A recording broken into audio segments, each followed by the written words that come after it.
Good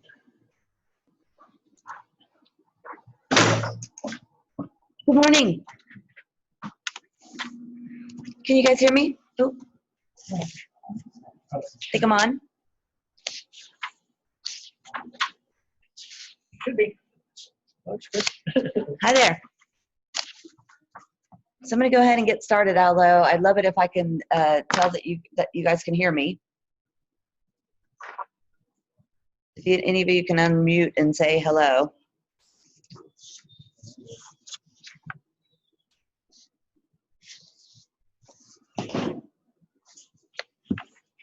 Morning. Good morning. Okay, so I'm starting on page 43 of the One Thing today, and I love this concept of multitasking. I think there's so many people, and I even see them on resumes sometimes, that say that they're great at multitasking, and then when you read the research, I love on page 43, just even in that red font, to do things at once is to do neither. And whenever the One Thing came out, I went to the One Thing book club or book review. There was a kind of like a book release where you went to the event, and there was an event in Houston, and Jay Papasan came and explained the research of the One Thing and talked about the content of the One Thing. When he got to the part about multitasking, this was a big, huge section that he discussed, and they'd spent a lot of time researching this part.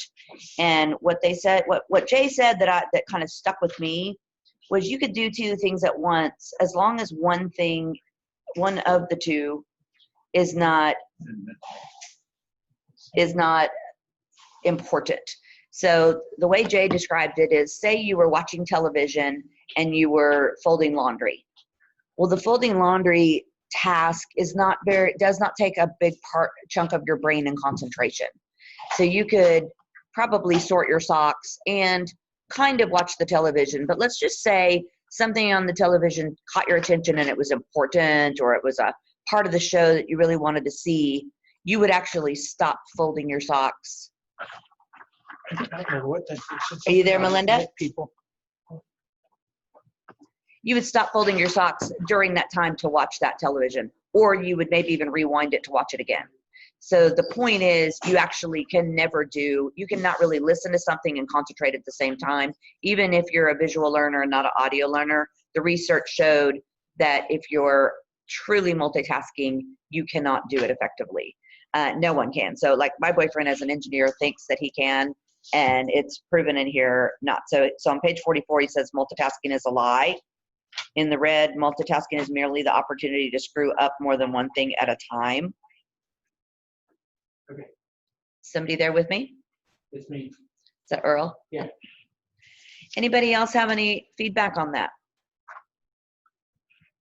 I just think it's important that we talk about this part of the book. So basically the concept of the page 43, 44, 45, I love how he underlines on 46, smartphones in hands before napkins hit laps. It's not that we have too little time to do all the things that we need to do. It's that we feel the need to do too many things in the time we have. So that he goes into juggling, and this part of the book, juggling is an illusion on page 47. We come by it naturally. With an average of 4,000 thoughts a day flying in and out of our heads, it's easy to see why we try to multitask. If I change in thought every 14 seconds, it's an invitation to change direction, then it's rather obvious that we're continually tempted to try to do too much at once. I love this when you realize, and this is why it's called the One Thing, that all of the things that enter your mind, where do you place them? How do you handle that stress? And he says the pull is to juggle more than one task at a time is not the core of how we're wired, but it's almost like a necessarily to survive. But juggling is not multitasking. Juggling is an illusion. To the casual observer, a juggler is juggling 3 balls at once. In reality, the balls are independently caught and thrown in rapid succession. You guys are not talking this morning. So on page 48. You've got your start and your primary work. You see the diagrams, and then you switch and you reorient, and then you distract, and then this time goes on, and then you switch and reorient and get your primary work done to finish. So what happens is all day long you're distracted, and sometimes it's other people distracting you, and sometimes it is the world distracting you in various ways. It's phone calls, it's the ding from your text messages. Like really, honestly, when you take the text message and the ding happens, you cannot help but obsessively look at it to see if it's important, and whatever you were focused on, your time diminished. So then at the end of the day, you go, oh my gosh, I don't have time to do everything I needed to do. But in reality, it's all of the distractions that you allowed. And the book is about stopping allowing it, right? At least getting your primary work done with purpose. And so his primary workflow from start to finish, if you were to close your door, if you were to say no to somebody when they asked you if you could have a minute, and you could say, I don't have a minute right now, but I do have a minute in about an hour because I'm working on something that matters. This is taking control of your life.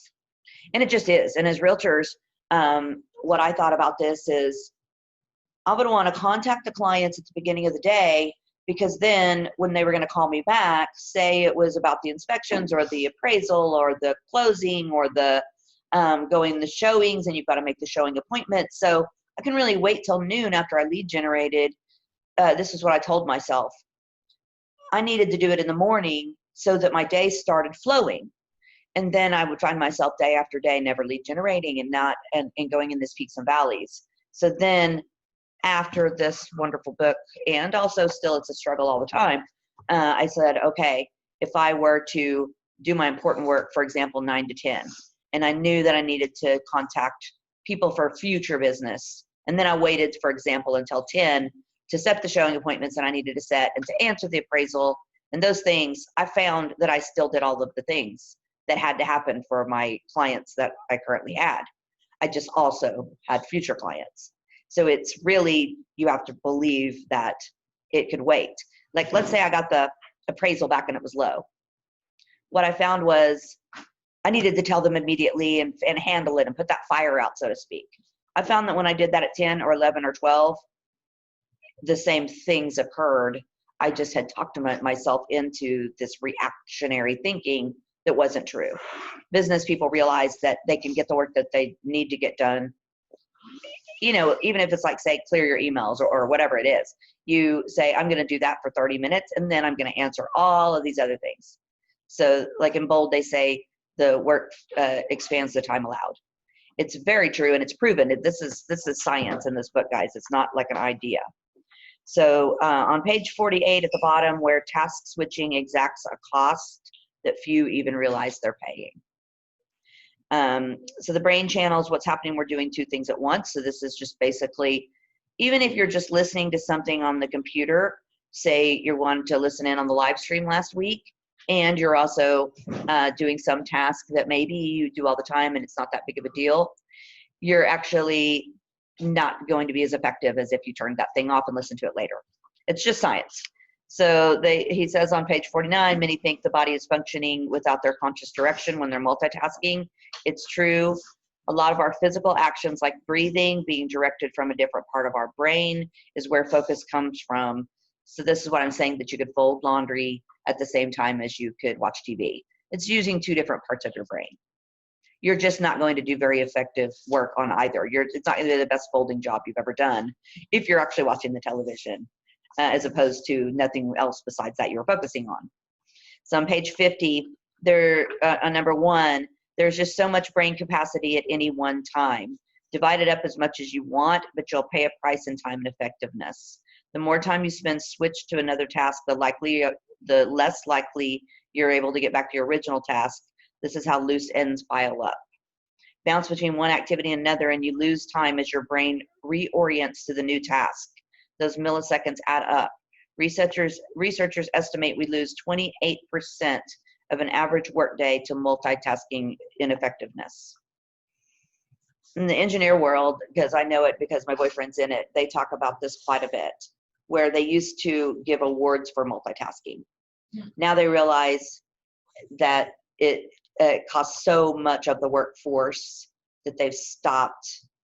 I mean, you'll still hear people think that it works. Chronic multitaskers develop a distorted sense of how long it takes to do things. Multitaskers make more mistakes than non-multitaskers. Multitaskers experience more life-reducing, happiness-quelching stress. I'm raising my hand on that one. And that's just sometimes your own decisions, right? It's a decision after decision. So the research is overwhelmingly clear. Multitasking leads to mistakes, poor choices, and stress, but we still attempt it. So then he goes on to talk about a little bit about distraction. And I think that on page 52, why would we ever tolerate multitasking when we're doing our most important work? So the book is not about you could never multitask. You could never fold laundry and watch TV. You can, because neither watching TV or multitasking is important work. I mean, you got to get laundry folded and you've got to possibly get entertained. But if it's important to you and it's if you divide your life into what matters the most, it's kind of like if you're spending time with your children, like let's say you looked at your personal life and you said, this is the most important relationship of my life. And at the same time, when you're in the world with that person, whether it's your spouse or your children or whomever, and you're on your phone the whole time. And as realtors, I've done that where I can't get off my phone. I can't reply to the text at 9 o'clock that would actually be fine to wait till tomorrow. It's really just a frenzy that we get in. And we believe that, what if we lose this client if we don't do this right now? And then at the end of the day, you didn't spend time on what really you care about. And then that stresses you out because you have self-loathing. So I just love this concept. The big idea on page 53, distraction is natural. Don't feel bad when you get distracted. Everyone gets distracted. Multitasking takes a toll. At home or at work, distractions lead to poor choices, painful mistakes, and unnecessary stress. Distraction undermines results. When you try to do too much at once, you can end up doing nothing well.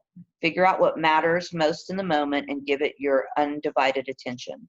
In order to put the principle, the one thing to work, you cannot buy into the lie that trying to do two things at once is a good idea. Though multitasking is sometimes possible, it is never possible to do it effectively. Isn't that good? You guys like that? Okay, so a disciplined life, and one of the most prevalent myths of our culture is self-discipline. So let's say that I work out every day and I'm in great shape. And you think, man, she's got so much discipline. When I was at Mega Camp last week, watching those people up on stage with these big lives, I'm thinking, man, they must get up so early and they must really stay focused and they must not have these little things that go on in my world. Well, yes, they do, right? So there's a pervasive idea that the successful person is the disciplined person who leads a disciplined life. We're still going through some of the lies of our culture. The truth is we don't need any more discipline than we already have. We just need to direct and manage it a little better. Contrary to what most people believe, success is not a marathon of disciplined action. Achievement does not require to be a full-time disciplined person where your every action is trained and where control is the solution to every situation. Success is actually a short race, a sprint, fueled by discipline long enough for a habit to kick in and take over. So none of you are giving me feedback this morning, and I want to know in the room or on the Zoom. Anyone know why we talk about the 66-day challenge? Because it's in here. Well, because it's out of the research, right, Melinda? And Claire is saying that as well, because it takes that long to develop a habit. So a disciplined person really has just developed a habit. Like one example I'll give as an agent is with Command or with any database that you were to use. Well, I don't go and check Command every day. I just, I wish it would forward to my email. And I'll say, okay, well, at one point in your life, unless you were born in, I don't know, like if you're a brand new child, but you were not in the habit of checking your email your whole life. You, at some point, email came into your life, depending on how old you are, and then you got in the habit of checking your email every day, and sometimes every 5 minutes, because now it's on our phones, right? We used to have to go drive somewhere or open up for the email to come in. We got in the habit of waiting, like all these habits that are in our worlds. We didn't used to check our phone. We didn't used to have it sitting out on the table. We got in the habit of that. And so what they found from the research is that the disciplined people figure out what's important, Sparky. and they do that for a short period of time. And they're disciplined about the one thing or the 20%, and that's how they look like they get everything done. Like the super moms that you go, how on earth does she do all of those things? She's just smarter than me or better than me or something. And we judge our insides by other people's outsides is another old saying, because I'm judging myself by wow, look at this other person that seems to have it together. Well, they're focused in a certain part of their day getting what matters done. And the rest of the time they react to the world just like all of us. So it says on page 55, as it's underlined down here at the bottom, you can become successful with less discipline than you think for one simple reason. Success is about doing the right thing, not about doing everything right. I love that, you know. So selected discipline works swimmingly. Down here on page 57, when you do the right thing, it can liberate you from having to monitor everything. One other thing that I love the MAPS coaches, because now that I have one, and they'll ask you questions and get to some deeper thoughts for yourself, and then they'll say something like, just do the right thing. How do I know what the right thing is? The truth is that you know what the right thing is. If you ever are questioning it, you just haven't sat still long enough, because either God or, you know, or your intuition, it's very rare that you don't know what the thing you should be doing is. You're just not doing it.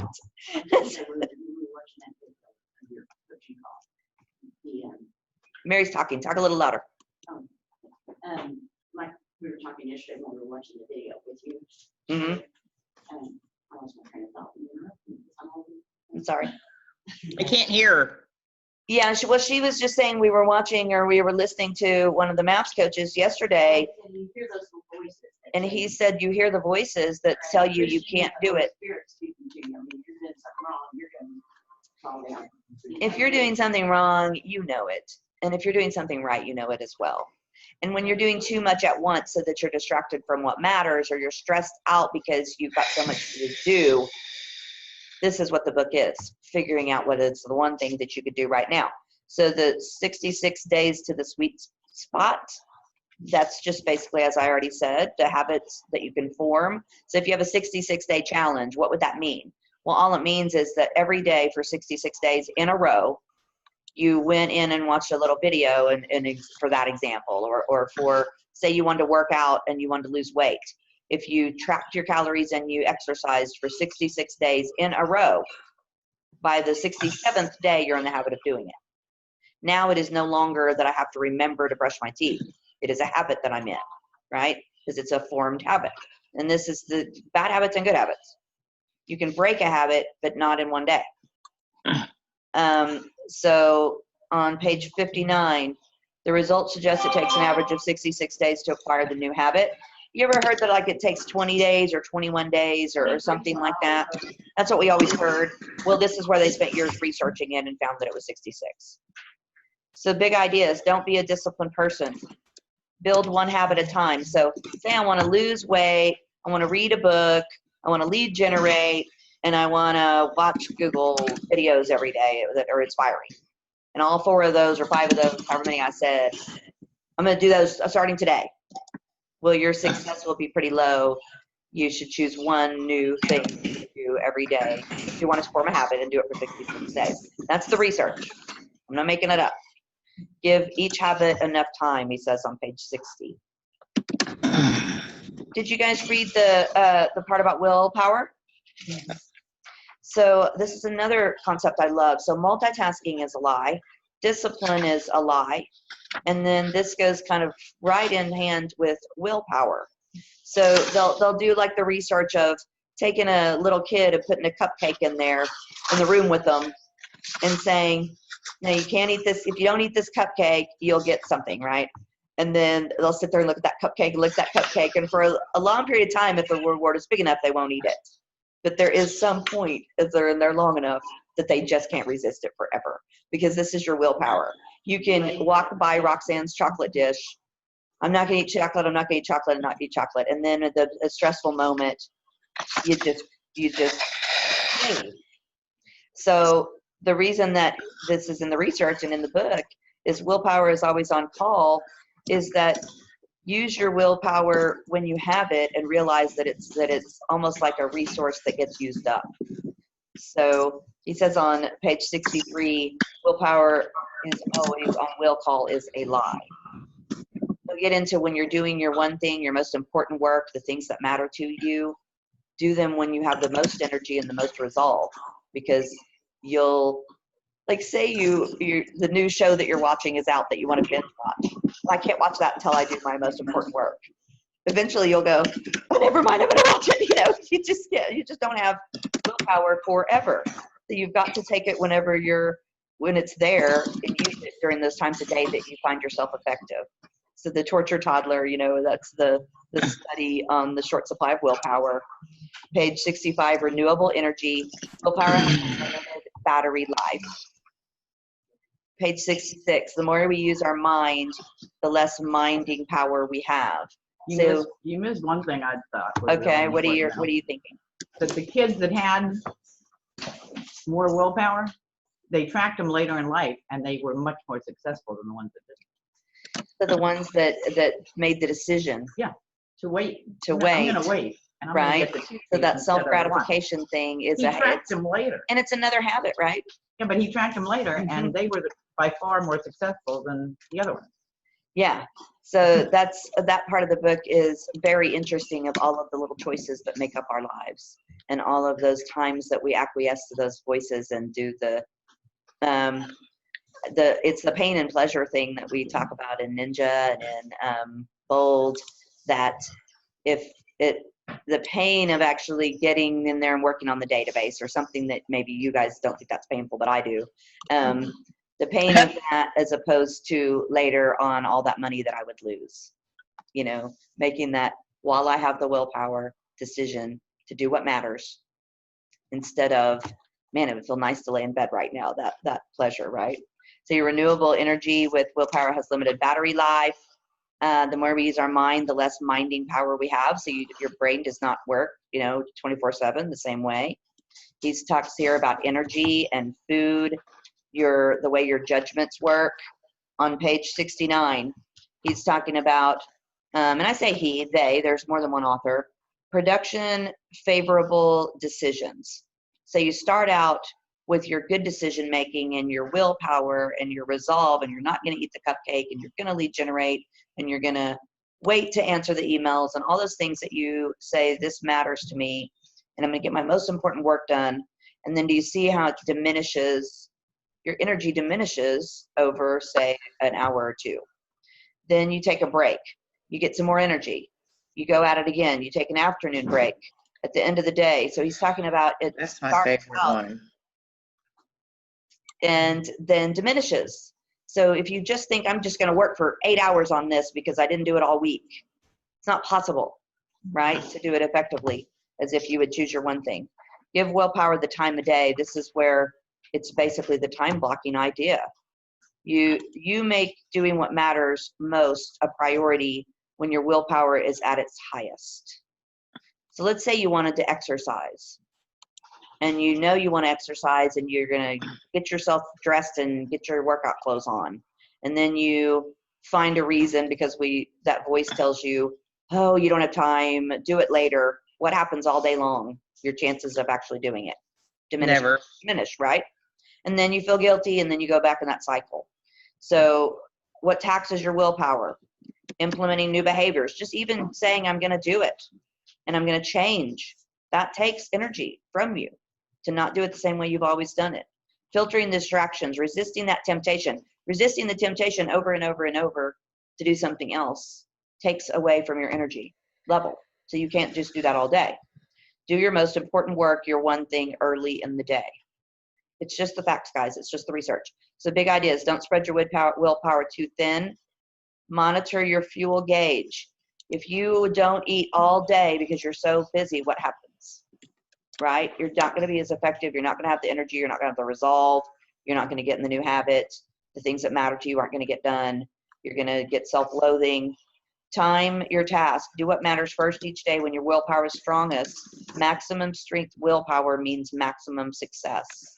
Mind your motivation. New research by Dr. Michael, I don't know how to say his last name, and others suggest your motivation, attention, and beliefs about your willpower also impact your self-control. Don't fight your willpower. Build your days around how it works and do its parts to build your life. Willpower will not be on will call, but when you use it first on what matters most, you can count on it. So I love that. Your balanced life, did anybody have any thoughts on this part? I know you did, Heath. Probably. Well, I'm asking Heath because Heath was reading the book before today, before this talk, and he referred to the counterbalancing Yep. act. Living a balanced life is a lie because you find yourself constantly counterbalancing. Like for instance, when I was getting ready to go on vacation, I literally felt that counterbalance go vacation mode, where I wasn't as productive as I could have here because my mind was thinking about vacation. So sometimes the opposite will happen, because when you're going on vacation, you'll turn up your effectiveness because you have to, right? You've got so many things to take care of that you really get focused on your one thing. And your balanced life, where he says, the truth is balance is a bunk. It's unattainable pipe dream. When somebody says, I want work-life balance, it's not achievable. They're either going to have work or life. They can't not do it all, right? It's just not, it's the research shows that it is not, you cannot do everything. You can do some things well and give up other things. Like I love Gary Keller was talking one time about how he wants to play guitar, and he really would love to be well, he is a musician, but he would love to be, say, a master guitar player. But how much time would he have to spend on practicing, on learning, on growing his guitar skills? So it was something he wanted to do, but he realized he cannot do everything. So he had to make a choice. Do I want to spend the time that it would take to be a guitar player, or do something else matter? So he decided he could still play guitar, but not at the level he wanted to. When Mike Jordan was deciding to be the best basketball player he could be, he had to decide that that was what he wanted, and then he had to spend that time practicing basketball. He probably wasn't as good at golf, or I know he was good at a lot of things, but he probably could have been a better golfer had he not been focused on basketball, right? You just can't do everything. So he says, a balanced life is a lie. And as you go through these pages 74, 75, the rise of the work-life balance myth. So he's just talking about how society started to talk about this in the 80s, and middle management and the culture of our society started to talk about be able to do it all. And what they found was that it's not possible. It's a myth. It's a lie. It's a thing that you're saying to yourself that, oh my gosh, I should be able to do everything and I'm not doing anything well. So let's say you want to spend time with your children and you want to be a top producing realtor. The example in the book is, could you tie two things together? Could you spend time with your child while you're, put them in the car while you go on your way to look at a neighborhood and actually talk to the child while you're in the car? It's how can you put two things together? Like when I started in this role I'm in, I realized that I needed to read more than I had before. And I have always loved to read, but I don't have time to read because I have all these other things to do now. And so I also wanted to exercise, or I'm driving in my car. So then I realized, okay, wait a minute, could I listen on audio to the books that I want to listen to while I'm in the car, instead of listening to music or instead of listening to talk radio or whatever I used to do, because I had to mesh my life into balance with the things that I want. I could either read or not read. Well, if I want to read, when? And it has to go into your plan. And so could I do it in the car? Could I do it while I'm exercising? What podcast will I now listen to when I'm doing something, even doing dishes? Isn't that multitasking though? Well, driving a you're car not, and trying to. This is where the multitasking section talks about. So you're Listening. You can't read and drive, right? You're listening. But and you're not driving listening takes as effectively. You're no lethal Right. weapon So you're driving your car, which takes a different part of your brain though, there. right? So do you think you should just have no noise on in the car? No. To be the best driver you would, like if you were racing a car, if you were in heavy traffic, But if listening you're- to a radio though, it's not important. If I'm trying to absorb what's in a book, Well, not and paying it's attention. so true what you're saying, because sometimes I have to listen to it multiple times. Because honestly, because I was distracted, I didn't really absorb it. So if it's very important what I'm listening to, I wouldn't do it when I'm driving, right? So, but that is part of that material that shows you're not effectively doing it like you think you are. And if something happened in the car, you're going to turn it off or not listen to it, right? Joel? What you listen, what you hear while you're driving, actually conscious or, and at some point in time, uses will be real. Yeah, he's saying that unconsciously you're hearing it, and I think that's true for what we listen to at night or what we're listening to at our desk. You might think, like, say, the negative things that we listen to doesn't affect us. Your unconscious mind is picking up all those things. What we'll talk about your RAS is listening for things that matter to you. So the only thing about the difference in multitasking and work-life balance or counterbalance is, can you put the things that matter to you together? It's not that you can multitask, it's that can you choose what you want out of your life. He says to achieve, on page 81, to achieve an extraordinary result, you must choose what matters most, give it all the time it demands. This requires getting extremely out of balance in relation to all other work issues. So this is really saying no to things more than anything. This concept is, no, that does not fit within my goals and my values and what I really want for myself.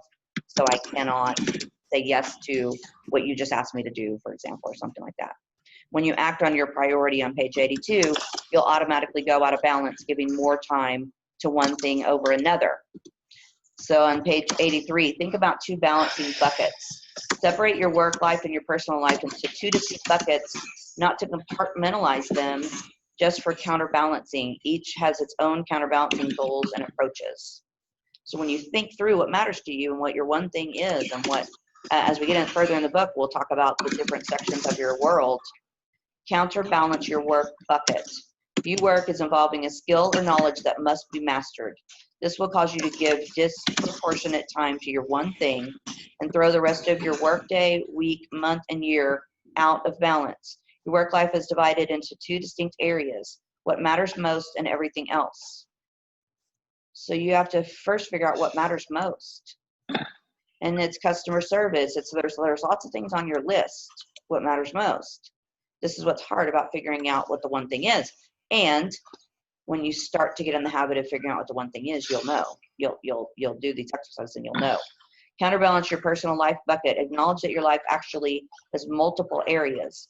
Each requires a minimum of attention for you to feel that you have a life.